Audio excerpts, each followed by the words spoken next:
Assalamualaikum, salam Malaysia Madani. Saya Izamil Nasir dan ini BIS Malaysia, siaran Rabu 25 Oktober 2023. Terima kasih untuk anda yang terus setia bersama kami di saluran berita RTM dan TV1. Selain itu, anda juga boleh ikuti kami di YouTube dan Facebook Live BIS Malaysia. Menjelang 2030, kerajaan menyasarkan peningkatan 35% tenaga kerja berkemahiran tinggi baharu dalam sektor ekonomi masa hadapan dan 60% lepasan sijil pelajaran Malaysia SPM memasuki aliran TVET.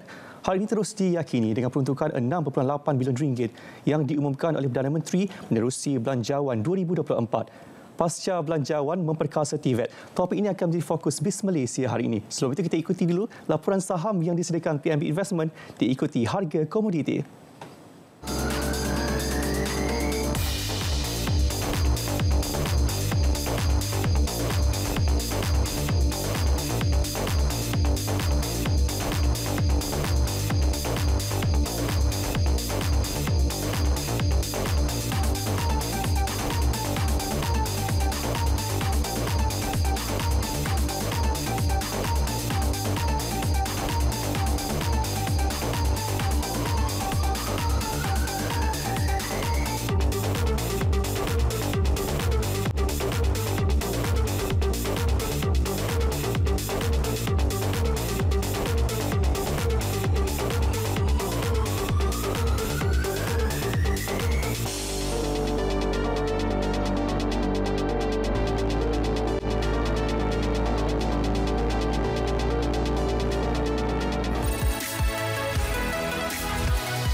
Pasal bajet tu saya dengar peruntukannya agak tinggi jugalah kan. Okay. Saya rasa benda tu baguslah sebab dia dapat mengekang jurang di antara akademik dengan kita punya kemahiran. Jadi kita boleh menaik taraf lah kita punya kemahiran ke peringkat lebih tinggi lah. Itu pendapat saya lah.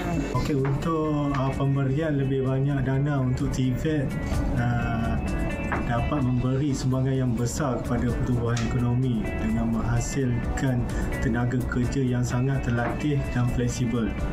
Dengan itu meningkatkan produktiviti dan daya saing kepada semua peserta-peserta. Tahu pasal TVET ni dia ada banyak program dan dia bagi latihan-latihan kemahiran lah. Dan zaman sekarang ni pun ramai majikan yang nakkan lulusan daripada TVET sebab kita dilatih untuk bekerja. Jadi bila kita masuk, kita dah memang ada pengalaman, kita dah ada latihan untuk bekerja lah dalam industri ni.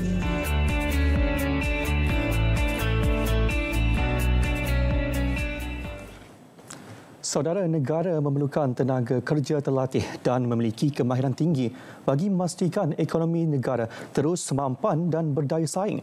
Bagi tujuan itu, pemerkasaan pendidikan dan latihan teknikal dan vokasional TVET adalah penting dalam memastikan rakyat Malaysia mendapat akses luas kepada peluang latihan kemahiran dan seterusnya peluang pekerjaan. Menerusi Belanjawan 2024, galakan dan insentif terus diperhebat supaya pendidikan TVET negara terus relevan. Bagi membincangkan pasca Belanjawan memperkasa TVET bersama saya, Timbalan Menteri Sumber Manusia Yang Berhormat Datuk Teknologis Mustafa Samud. Terima kasih bersama kami di studio, Datuk. Ya, terima kasih. Baik, mungkin sebagai permulaan, apa signifikannya Belanjawan 2024 ini dalam memperkasa TVET? Okay, terima kasih Saudara Izamil. Bismillahirrahmanirrahim. Assalamualaikum warahmatullahi wabarakatuh. Salam Malaysia Madani.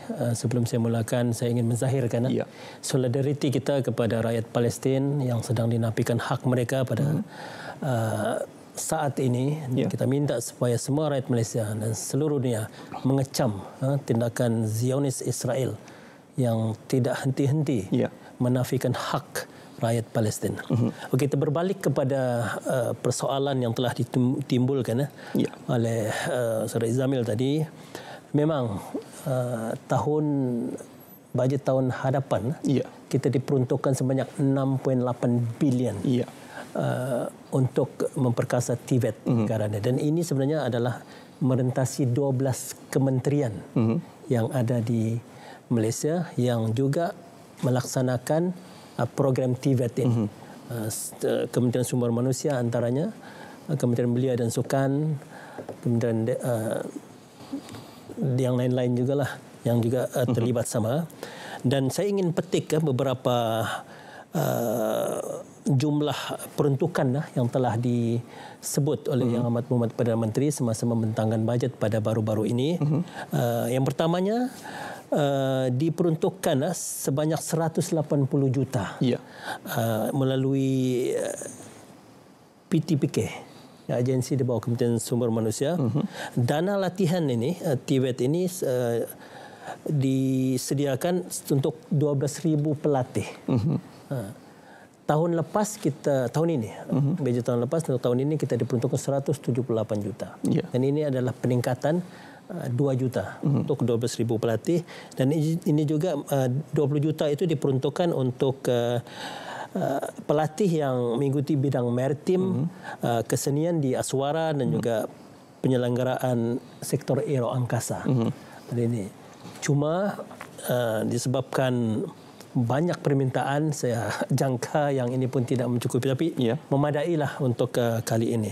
Dan juga untuk program Academy in Industry yang telah diperkenalkan oleh Kementerian Ekonomi pada tahun ini juga telah ditambah peruntukannya ke 70 juta. Yang ini sebenarnya dilaksanakan untuk menyediakan kemahiran kepada siapa yang sambil bekerja ini selama 18 bulan. Dan yang menariknya, Dr. Izamil diberi allowance sebanyak 2,500 sebulan. Ini maknanya terus bekerja di industri tersebut dan akan terus bekerja. Dan ini antara yang diperuntukkan dalam bajet pada tahun hadapan. Dan juga 17 juta untuk TVET Tahfiz. Jadi kita tidak mahu ada sektor tenaga mahir yang kita boleh cerap dalam sektor pekerjaan di negara ini. Kita dia tidak diurus dengan baik. Jadi maknanya kita juga berikan peluang kepada pelajar tahfiz kita. Saya ada pengalaman melawat beberapa institusi tahfiz ini, Saudara Izamil. Contohnya di Kedah. Bila saya lawat itu, mereka bukan jadi didedahkan untuk hafazan, tetapi juga mereka pada petang itu diperkenalkan atau diajar tentang bagaimana untuk pendawaian elektrik. Dan mereka akan dapat SKM 3 untuk itu. Jadi kita mau melahirkan hufaz, pada masa yang sama juga mereka menjadi teknokrat yang kita kenali sebagai teknokrat madani. Dan juga untuk memberi galakan kepada individu yang ingin mempelajari bidang baru, kemahiran baru. Kita akan beri insentif sebanyak RM2,000 untuk pelepasan cukai. Jadi ini antara yang disebut dalam TVET ini. Ada beberapa lagi, tapi ini sebenarnya adalah kita, alhamdulillah, kita punya Perdana Menteri yang begitu menggalakkan rakyat Malaysia ini, generasi muda terutamanya, supaya menceburi bidang TVET ini. I think sejak dilantik sebagai Perdana Menteri dan bajet yang pertama yang saya ingat saya memang disebut TVET ini.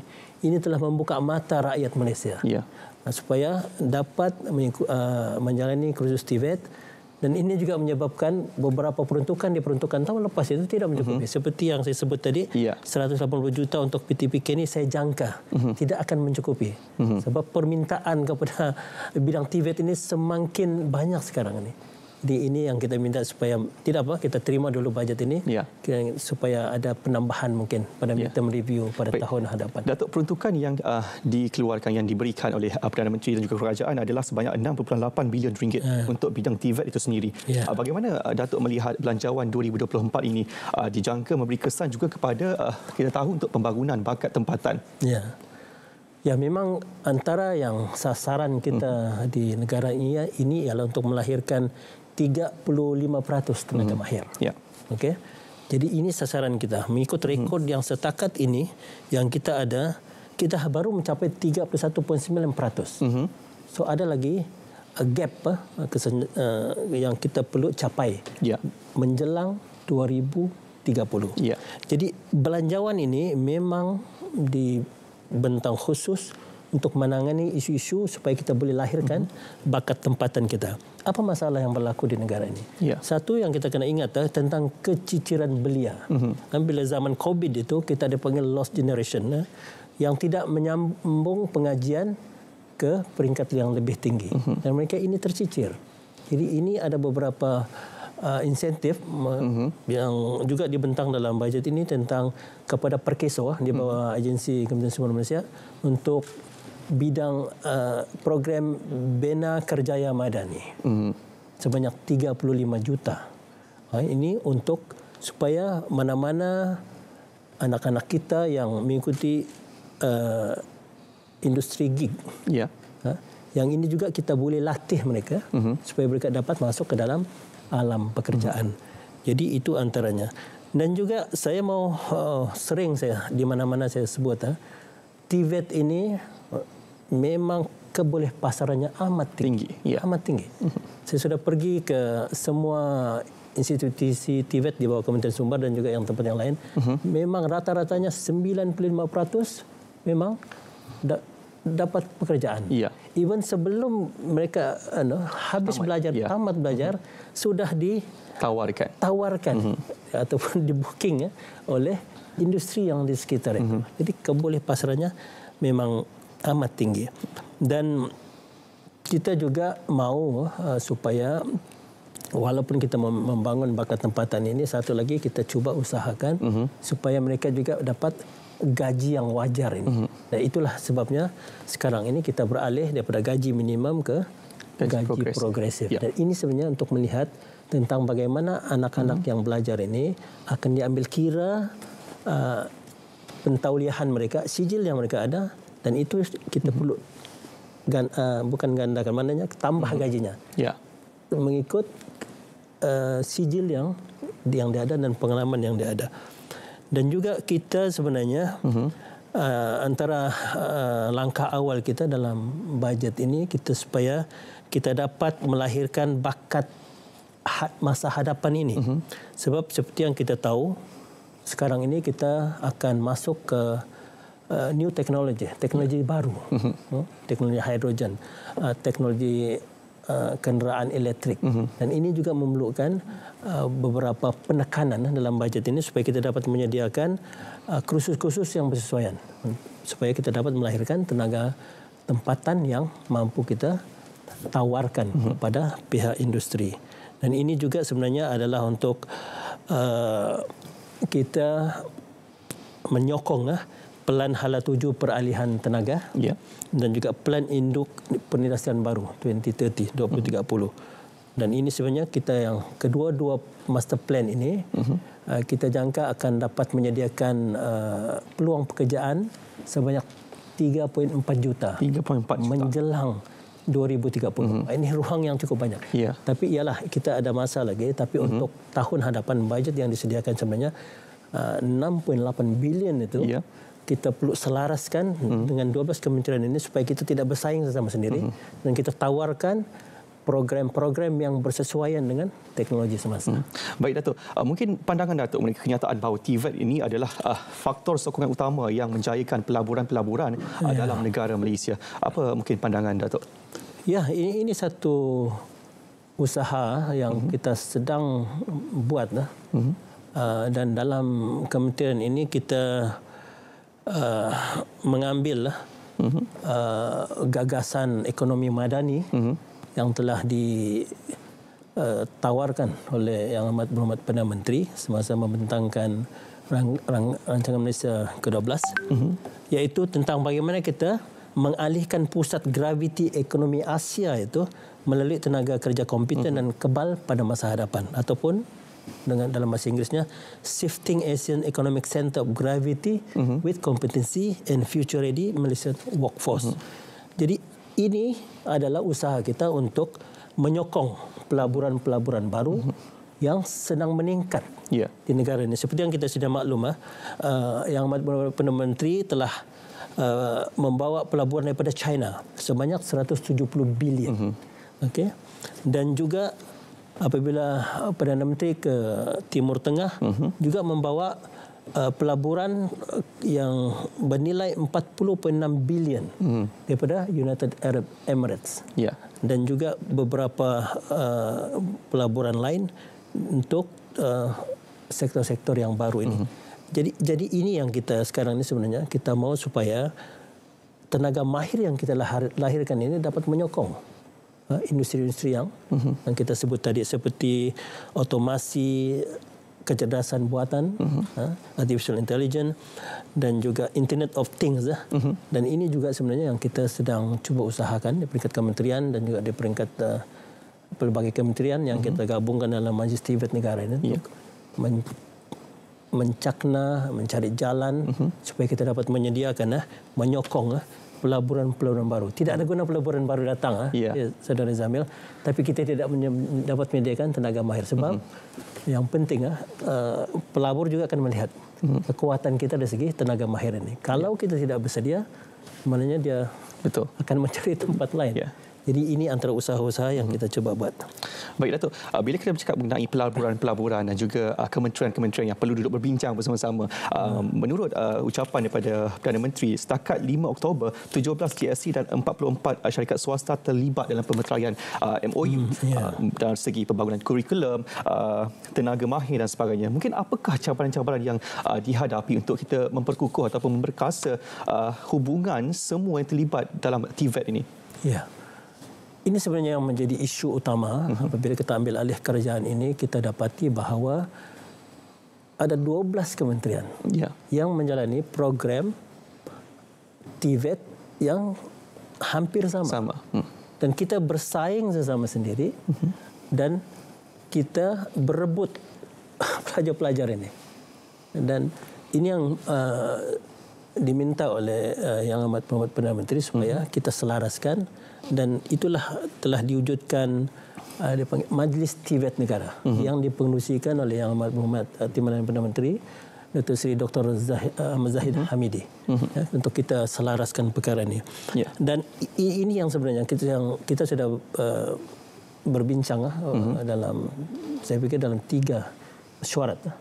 Kita coba selaraskan bagaimana kita supaya kerjasama rentas kementerian ini dapat kita jayakan. Dan kita complement each other, bukan bersaing sesama sendiri. Kalau tidak, 6.8 bilion ini tadi tidak akan sampai ke sasarannya. Jadi kita kena pastikan. Dan juga kita mahu supaya pertindahan kursus itu tidak berlaku. Di Giat Mara pun menawarkan program-program perhotelan. Di IKBN, Institut Kementerian Belia Negara pun menawarkan perkara yang sama. Kenapa kita tidak dapat selaraskan perkara ini? Supaya kita, pelajar-pelajar ini dapat fokus kepada kursus yang mereka minat mengikut kawasan masing-masing. Dan juga antara yang menjadi, ini sebenarnya bila saya masuk dalam kementerian ini, antara cabaran utama apabila rakyat Malaysia sebenarnya melihat TVET ini sebagai kelas kedua. Maknanya tidak ada sudah universiti yang ada di sana, dan yang akhirnya yang ada adalah institusi TVET. Yang orang tidak tahu bahawa institusi TVET ini punya kaubeli pasaran yang tinggi. Lebih tinggi. Dan gajinya kadang-kadang lebih tinggi daripada graduan daripada universiti. Jadi stigma masyarakat ini tentang TVET sebagai kelas kedua ini sebenarnya sudah semakin pudar. Dan alhamdulillah seperti yang saya sebut tadi itu, bahawa Yang Amat Berhormat Perdana Menteri pun begitu passionate dalam menggerakkan supaya kita dapat melahirkan tenaga mahir untuk negara ini.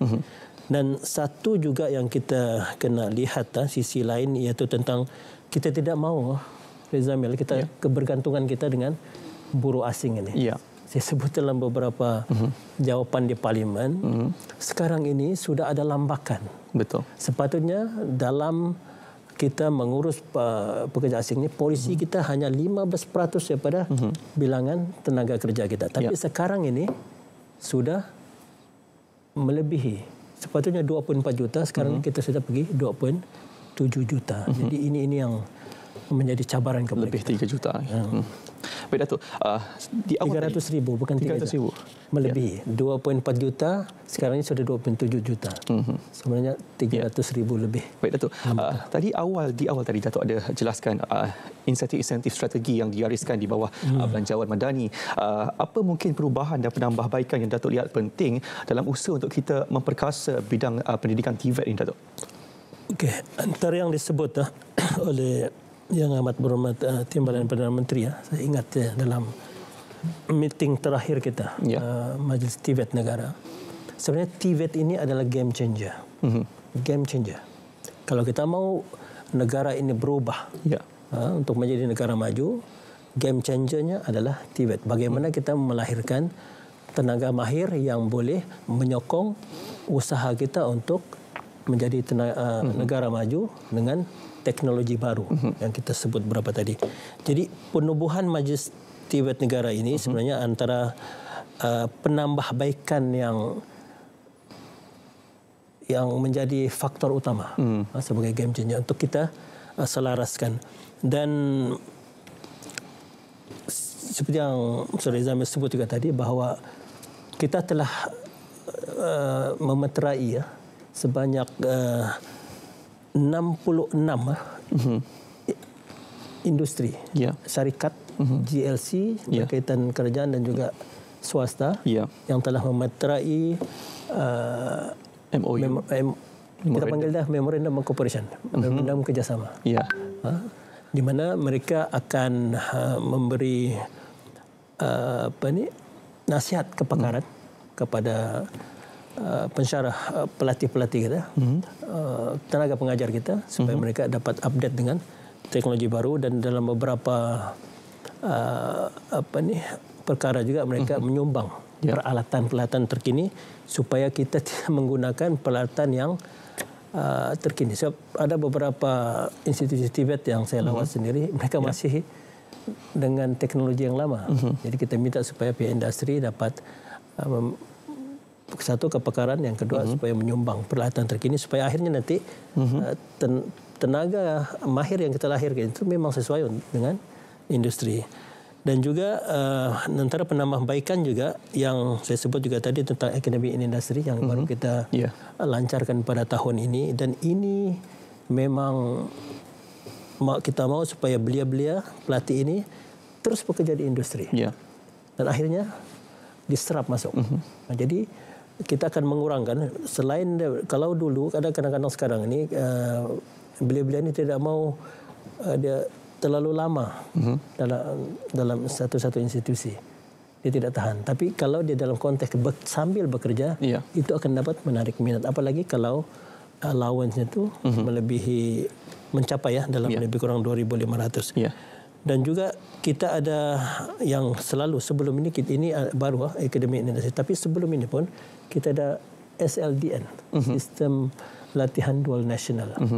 Yang ini kita ajar mereka 30% di institusi, tapi 70% itu mereka ke industri, ke syarikat. Dan ini sebenarnya juga supaya kita mau menggalakkan anak-anak muda ini supaya mereka terus terlibat dalam industri dan mereka nampak pendedahan awal itu dalam industri dan mereka juga akan turut terlibat sama. Dan antara juga yang kita akan buat pemakluman dan telah disebut oleh Yang Berhormat Timbalan Perdana Menteri Dr. Zahid Hamidi bahawa kita sekarang ini dalam Majlis TVET Negara kita akan melancarkan dasar TVET Negara 1.0 sehingga 2030. Dan ini sebenarnya yang kita mau cuba selaraskan nanti 12 kementerian ini supaya kita tidak mau lagi ada pertindahan persaingan dan juga kita mau supaya institusi TVET kita ini up to date dengan perkembangan teknologi baru. Dan ada beberapa model yang kita sedang cuba belajar sekarang ni, antaranya Jerman, India dan juga beberapa negara lain, bagaimana sebenarnya mereka mengurus institusi TVET mereka dalam melahirkan tenaga mahir yang berkualiti ini. Ya, baik. Itu antaranya. Baik, itu antara usaha-usaha yang kita buat untuk memperkasa terus bidang TVET di Malaysia. Pastinya bagaimana Datuk rasakan apa usaha yang perlu kita lakukan untuk kita merapatkan jurang pendidikan TVET ini di antara pelajar-pelajar di bidang di bandar juga di luar bandar? Ya.